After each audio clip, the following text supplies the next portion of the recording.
Hey guys, welcome back to the Seb Shirts YouTube channel. Sorry for being gone for about 3 weeks. I've been on holiday and there's been other stuff going on in my personal life, but who cares about that? We're actually here so we can rank every single home shirt for the Premier League season. I wanted to wait to do this video until I've seen some of them in action, hence why it's out after the season already started. But today we're going to go through and rank every single shirt in the Premier League. We do it every season, and yeah, it's one of my favourite videos to make. And this season, I think overall the shirts in the league are pretty mediocre this year. The away shirts are the complete opposite. I think there's some lovely shirts there, but today we're going through the home shirts. It was rather difficult just because, as I said, I find most of them very mediocre, but there are some good ones in there. But yeah, let's get through them all. We're going to start from 20th to 1st, and in 20th place we have Chelsea.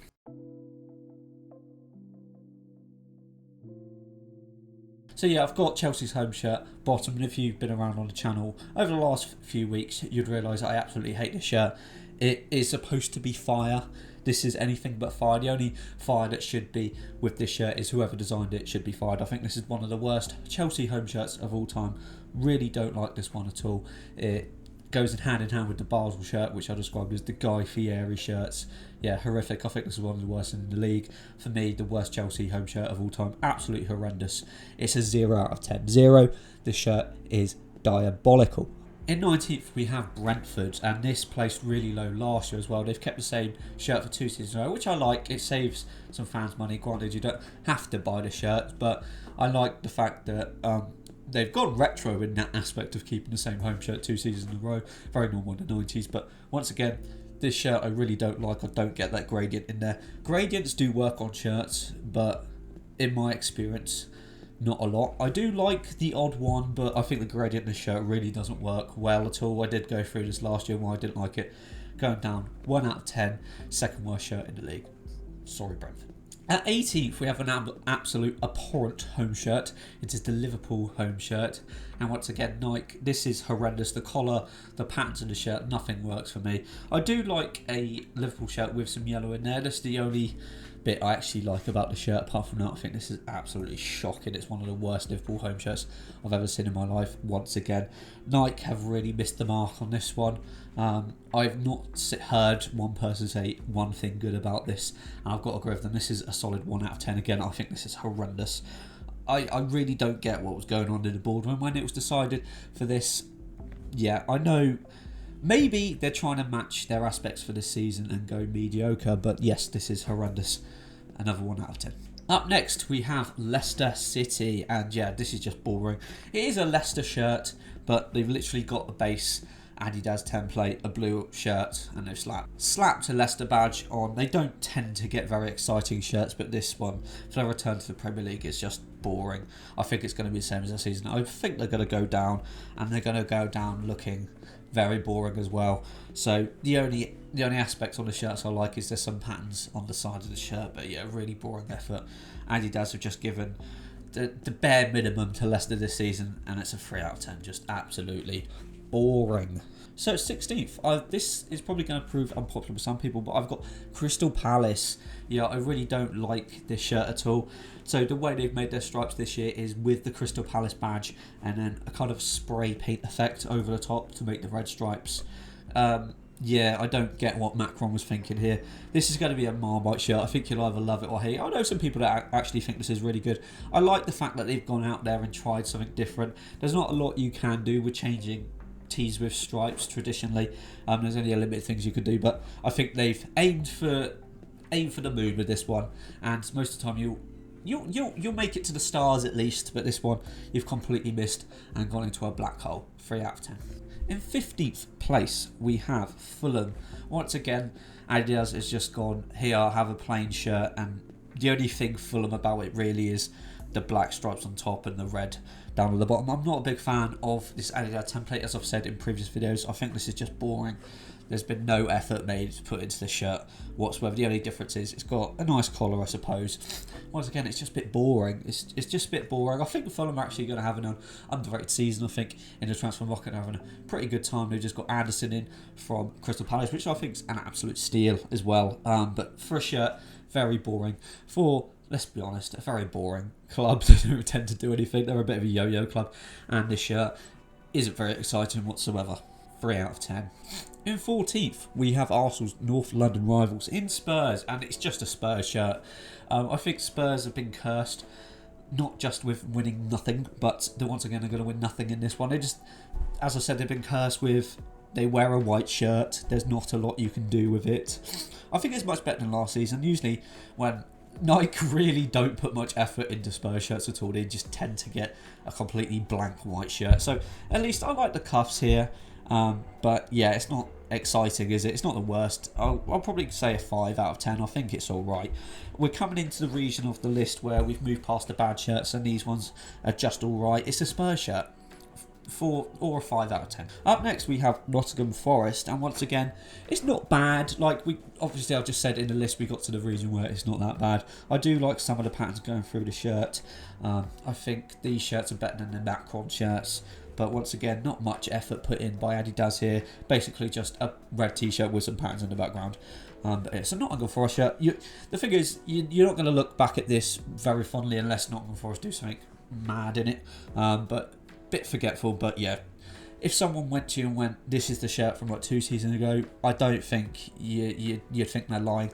There's nothing special about it. Once again, 5 out of 10. And number 12 we have Brighton. Another thing, it's just a Brighton shirt. I think it's got slightly worse from last year because I did like the yellow they had in the shirt last year. I do like the slight pinstripe going through the regular stripes. Yeah, it's solid. It is just solid, isn't it? It's not scream amazing or anything. It's fine. I think another solid 5 out of 10. I've stuck them 12 just because it's a Brighton kit. There's not a lot you can do with it. I think it's fine. I think some Brighton fans will like it, but yeah, in at 12. In at 11 we have Newcastle. This might surprise some few people, but let's be honest, it's literally the Juventus shirt. It's exactly the same. They haven't varied it up at all. It's the Adidas template with some stripes in. There's about 4 teams that are wearing the shirt. I think Besiktas have a very similar shirt as well. It's fine. It's a Newcastle shirt. I think Adidas having Newcastle as a big contract again, they could have pushed the belt out a little more, but it's not too bad. Once again, it's fine. It's a 6 out of 10. It's better than the Castor efforts they've had, the Puma ones in the past. But Newcastle fans were very excited about this shirt, and it is fine. It's nice. It's cool. It's a Newcastle shirt. I'm going to give it a 6 out of 10. It's in that space where it's good, but it's not blowing me away. And into the top 10 we have Manchester United. Once again, we've got a gradient here. I think this gradient is better than the Brentford one. At least it's a gradient from a red into another red. The Brentford one where it was going gradient into black and into the red really didn't work for me. It's fine. Once again, at least obviously Adidas templating here has been mixed up a bit. United have got the Adidas template, but it's a bit different. It's got the gradient in there. I don't think it's one of the best Man United shirts ever. At least they've tried something different. I don't think it's anywhere near as good as the last 2 Manchester United shirts, so I've stuck it in 10th. It's fine. It's a 6 out of 10. They got the Adidas template, but at least it's a little different. I think the shirt's going to match this season, which is okay. It's not too bad. It's fine. 6 out of 10. And then at number 9, this one would be a lot higher if it wasn't for the blowjob or BJ going through the middle of the shirt. I think it's really nice apart from that. I do like the sponsor being gold, and I like the gold trims along with the red stripes. I think it's a really solid attempt from Umbro there. Umbro is a very underrated manufacturer. This would be higher if it wasn't for the big BJ88 going through. I've tried to ignore the sponsor on some of the shirts, but this one's just a bit glaring. I'm going to go 6.5 out of 10 in 9th place. Without that sponsor, it'd be a bit higher up. But yeah, solid effort from Umbro there. Just been ruined by the sexual innuendo on the front. And into number 8, Saints are back with stripes, and I do appreciate this from Puma that they've gone back to the stripes. I think the Saints fans as well are really appreciative of it. I think it's a very solid Southampton kit. I don't know if you can see from the photos properly on screen, but there's a slight pattern within the stripes, so it's not just a plain white and red striped shirt. I really like it contrasted with the black cuffs. This just screams Southampton. You see this shirt, it's going to be Southampton or Stoke. But the black in there gives it a little bit more of a Southampton vibe. I think it goes really well. I'm not the biggest fan of Puma. I think this is a solid effort. Once again, it's not breaking any boundaries. I'm going to go for 6.5 out of 10. It's a solid Saint shirt. And at number 7, we got a Sudo kit. I'm a football shirt collector, as you know. I have over 200 shirts. I've never heard of Sudo in my life. And I think for a debut shirt, this is completely fine. It's good. It's one of those shirts that's simple, but it works really well. I really do love a round neck collar in combination with those cuffs. I think it's solid. The Wolves orange is a solid orange. It's not glaringly orange. It's not going to hurt your retinas. The D-Bet sponsor in there isn't brilliant. I do like the centralised crest on there. So another solid attempt. It's another 6.5. I find a lot of the home shirts this year they're fine. I don't think many of them are going to be remembered for years to come. They're just solid shirts. And yeah, in 7th place we have Wolves. In 6th we have Ipswich. They've come back to the Premier League, and I think this is another solid effort from Umbro once again. Umbro have done a solid one for Ipswich. They're a solid shirt to return to the Premier League. I do quite like the Ed Sheeran sponsor on the front. A lot of people don't, but I quite like it. The Ipswich crest within another crest, I think, looks really retro. I do really like this. It does scream 90s this shirt to me, obviously in a modern material. I like the solid neckline in that solid navy blue with the pinstripes. I think this is classy. It's a bit more elegant. I'd give this a 7 out of 10. Once again, it's simple, but it works. It really does. There's no need to mess about this anymore. So I've got it in 6th place. Into the top 5, and still none of these shirts to me are particularly, I go, wow, these are sick. But we've got Manchester City and Puma in at 5, and yes, I do think this is solid. It's not as good as some of their previous efforts, but I do like the collar on there. I like the pattern and the year. I don't know what this is in reference to. Let me know down in the comments what you know this is a reference to, but it's solidly fine. I think it would be a bit lower if it was just plain cuffs like on a Southampton shirt. It would just be a bit lower, but I think it's nice having that differential feature in the shirts. Man City, they need it. They're the Premier League champions. They need a solid shirt. It might be their last season in the Premier League. Fingers crossed. Fingers crossed. But yeah, it's a solid effort. I'd go 7.5 on 10. I think this is a nice shirt. I do like the cuffs, as I said. Nothing mind-blowing, but solid shirt nonetheless. Right, into the top 4. This is where I actually start to proper like the shirts. And at number 4 we have Arsenal, my team. I've done a video on the shirt already. I think it's a solid shirt. It is once again just a basic Adidas template. It's a lot more simple than a United shirt. I think the blue just goes really well. It's just, this screams Arsenal. I don't think the shirt could be anyone else's shirt. I do really like the blue and the Adidas stripes on the sleeves. I like it when Arsenal shirts, the white goes all the way up. I think that looks the best when it comes to Arsenal shirts. I do really like this.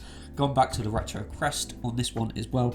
I think it's a solid shirt, 8 out of 10. I think it's been proven very popular within the Arsenal fan community. And yeah, solid shirt. It looks really nice. I've seen it in person now. It looks really good in the full kit as well, because it conjoins with the short size. So I do really like it. It's gunning for glory. Hopefully we can win the league in this shirt. If we win the league in this shirt, then it just goes to the 20 out of 10 because we haven't won it in 20 years. So hopefully, fingers crossed, we can win it in this shirt because it's a very nice one and it'll prove to make some nice pictures.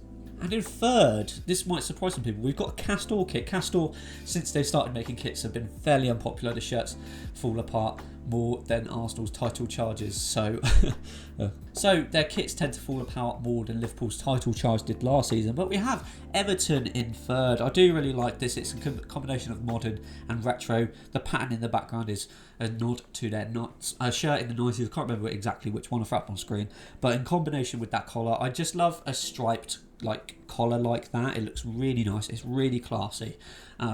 Credit to Castor.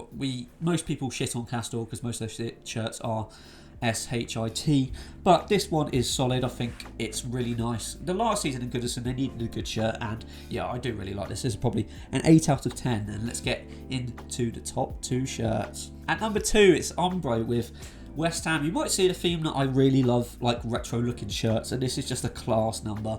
It did cause some issue with the players in the first opening game of the season. Some of them had slits down there because the collar does look quite high up, but it looks class, man. I love that simplicity from Umbro. This is why Umbro is so underrated in my opinion.